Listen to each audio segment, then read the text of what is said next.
مگر مشکل گھڑی میں یا علی کہنا ہی پڑتا ہے۔ اللہ نے اپنے ولیوں کو اختیارات عطا فرمائے ہیں۔ اللہ کے ولی جس کے حق میں دعائیں کر دے اللہ رب العزت ان کی دعاؤں کو رد نہیں کرتا بلکہ قبول و مقبول فرما لیتا ہے۔ ایک تاریخ آپ کی نگاہوں کے سامنے رکھتا ہوں کہ ہند کے راجہ خواجہ معین الدین چشتی رضی اللہ تعالی عنہ ہے۔ آپ اپنے پیر کی بارگاہ میں حاضر ہیں۔ آپ کے پیر و مرشد کا نام حضرت خواجہ عثمان ہارونی ہے۔ یاد رکھیے گا کیا نام ہے؟ حضرت خواجہ عثمان ہارونی آپ کے پیر و مرشد کا نام ہے۔ توجہ سے سنیے گا، آپ عشاء کی نماز میں اپنے پیر و مرشد خواجہ عثمان ہارونی کے پیچھے عشاء کی نماز ادا کرتے ہیں۔ آپ کے پیر خواجہ عثمان ہارونی عشاء کی نماز کے بعد اعلان فرماتے ہیں، اے میرے چاہنے والوں، اے مجھ سے محبت کرنے والوں، اے میری اقتداء میں نماز ادا کرنے والوں، کل میرے پیچھے جو فجر کی نماز پڑھے گا وہ جنتی ہو جائے گا۔ سبحان اللہ۔ ہاں، اعلان کیا کر رہے ہیں؟ جو میرے پیچھے فجر کی نماز پڑھے گا وہ جنتی ہو جائے گا۔ دوسرا اعلان یہ، اگر کوئی کسی سے بتا دے گا وہ جہنمی ہو جائے گا۔ دونوں مسئلے ہیں، جو فجر کی نماز پیچھے پڑھے گا وہ جنتی، اگر کوئی کسی سے بتا دے گا وہ جہنمی۔ تو کوئی بتائے گا کسی سے؟ مثال کے طور پر ابھی جلسے سے اعلان کر دیا جائے کہ لکھنؤ اور سیتاپور ہائی وے کے پڑوس میں ایک پلاٹ پڑا ہے، بک رہا ہے، جو صبح فجر سے پہلے وہاں پہنچ جائے گا پیدل، اس کو 5,000 روپے بسوا دے دیا جائے گا، اور اگر کوئی کسی سے بتا دے گا اس کو 5 لاکھ روپے اسکوائر فٹ بھی نہیں دیا جائے گا۔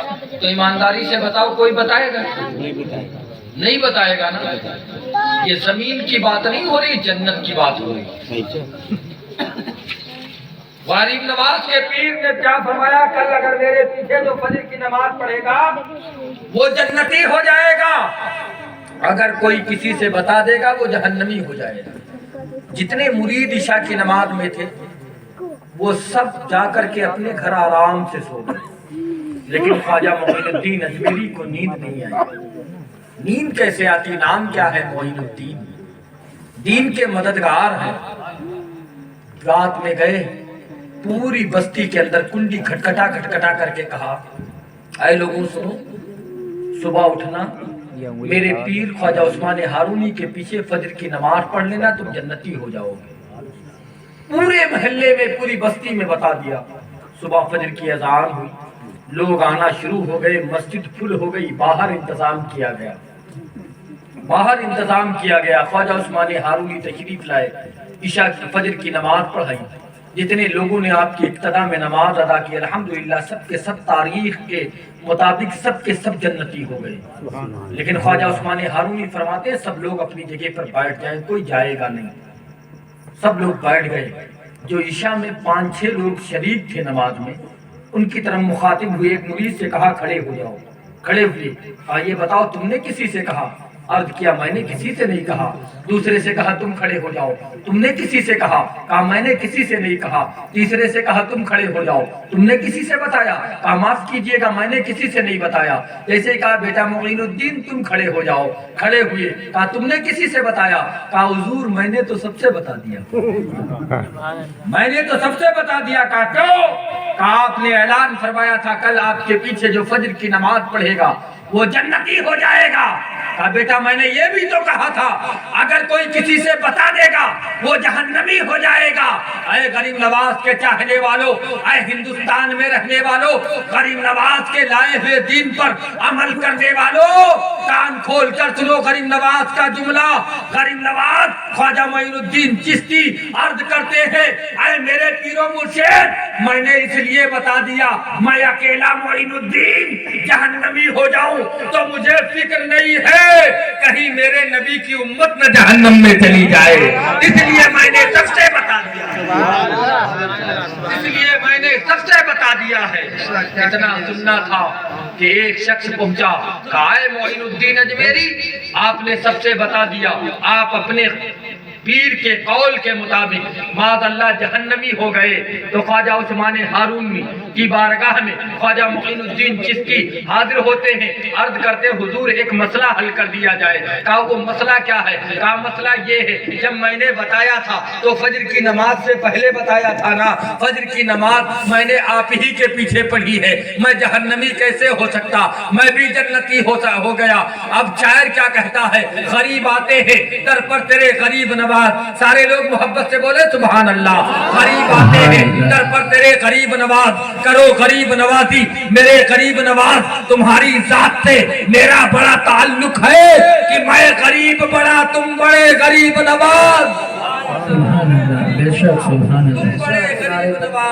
اس لیے جو لوگ اللہ کے ولیوں کی شان میں گستاخی کرتے ہیں، اللہ کے ولیوں کی بارگاہ میں بے ادبی کرتے ہیں، میں ان کی توجہ چاہتا ہوں۔ یاد رکھو اللہ کا ولی کوئی ایسے نہیں بنتا ہے جب پوری زندگی عبادت اور ریاضت کر کے اور نماز نفل کی پابندی کر کے اللہ کے بارگاہ میں مقبول ہو جاتا ہے، اللہ کی رضا حاصل کر لیتا ہے، تب جا کر کے وہ اللہ کا مقبول ولی بنا کرتا ہے۔ ایک تاریخ میں آپ کی نگاہوں کے سامنے رکھنا چاہتا ہوں۔ بغداد کی سرزمین ہے، بغداد کی سرزمین ہے، کچھ پادری قسم کے لوگ غوث اعظم کی شان میں گستاخی کرتے تھے اور کہتے تھے غوث اعظم عبد القادر جیلانی بڑے پیر دستگیر اپنے کو ولیوں کا شہنشاہ کہتے ہیں۔ اور ان پادریوں نے ایک میٹنگ کی تھی، توجہ سے سنیے گا، ایک میٹنگ کی تھی اور میٹنگ میں یہ مشورہ پاس ہوا تھا، ایک نوجوان کو تیار کیا، کہا اے نوجوان آنے والے جمعے کو تجھے غسل دیا جائے گا، سفید کپڑا پہنایا جائے گا، تجھے چارپائی پر لٹا کر کے ہم لوگ کندھے پر اٹھا کر کے بغداد کی جامع مسجد کے سامنے رکھ دیں گے، غوث اعظم بڑے پیر دستگیر سے جنازہ پڑھانے کے لیے کہا جائے گا، جب وہ قریب آئیں گے جیسے پہل نیت کریں گے اور نیت باندھ لیں گے تو چارپائی سے مت اٹھنا، جب دوسری تکبیر کہیں گے چارپائی پر لیٹے رہنا، جیسے ہی تیسری تکبیر کہیں گے تو چارپائی پر اٹھ کر بیٹھ جانا۔ ہم لوگ پیچھے سے ان کی ہنسی اڑائیں گے، مذاق اڑائیں گے، لیکن ان کو نہیں معلوم تھا فانوس بن کے جس کی حفاظت ہوا کرے وہ شمع کیا بجھے، جسے روشن خدا کرے، جس کے مرتبے کو اللہ بلند کرے اس کے مرتبے کو کون گھٹا سکتا ہے۔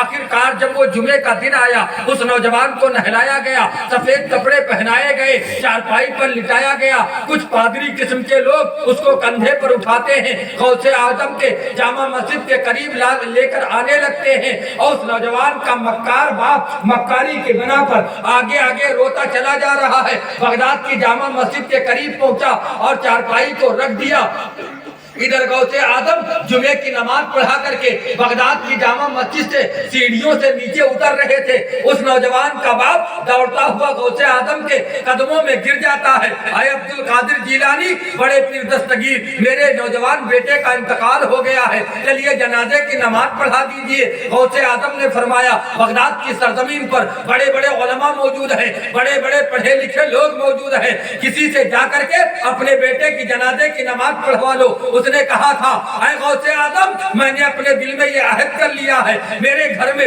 کسی کا بھی انتقال ہوگا جنازے کی نماز آپ پڑھائیں گے، اتنا سننا تھا۔ غوث اعظم نے فرمایا اگر نہیں مانتا تو چل پڑھا ہی دیتا ہوں، اگر نہیں مانتا تو چل پڑھا ہی دیتا ہوں۔ غوث اعظم چارپائی کے قریب آتے ہیں اور نوجوان چارپائی پر لیٹا ہوا ہے، غوث اعظم چارپائی کے سامنے کھڑے ہوتے ہیں، اللہ اکبر کہہ کر کے نیت باندھ لیتے ہیں۔ اب جتنے اس کے ساتھی پیچھے کھڑے تھے سب کی نظر لیٹے ہوئے نوجوان پر ہے، ابھی اٹھے گا مذاق اڑا لیں گے، ابھی اٹھے گا ہم لوگ ہنسی اڑائیں گے۔ پہلی تکبیر ہو گئی نوجوان نہیں اٹھا، دوسری تکبیر ہو گئی نوجوان نہیں اٹھا، تیسری تکبیر ہو گئی، جب نوجوان نہیں اٹھا تو نوجوان کا باپ جو پیچھے کھڑا تھا وہ نیت توڑ کر کے آگے آ جاتا ہے، چارپائی کے پائے کو پکڑ کر کے جھنجھوڑ کر کہتا ہے اے میرے بیٹے، اے میرے لخت جگر، اے میرے نور نظر، اے میرے زندگی کے سہارے، آخر تجھے کیا ہو گیا؟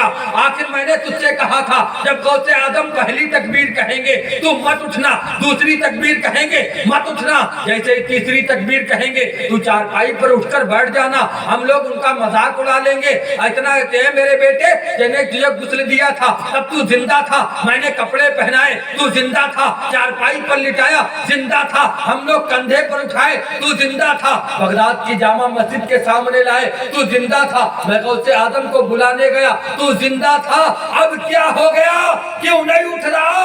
تب تک غوث اعظم نے چوتھی تکبیر کہہ کر کے سلام پھیر دیا اور فرمایا اے نوجوان کا باپ، اب یہ تیرا بیٹا قیامت تک نہیں اٹھ سکتا، کیونکہ اس کی جنازہ عبد القادر جیلانی نے پڑھا دی ہے۔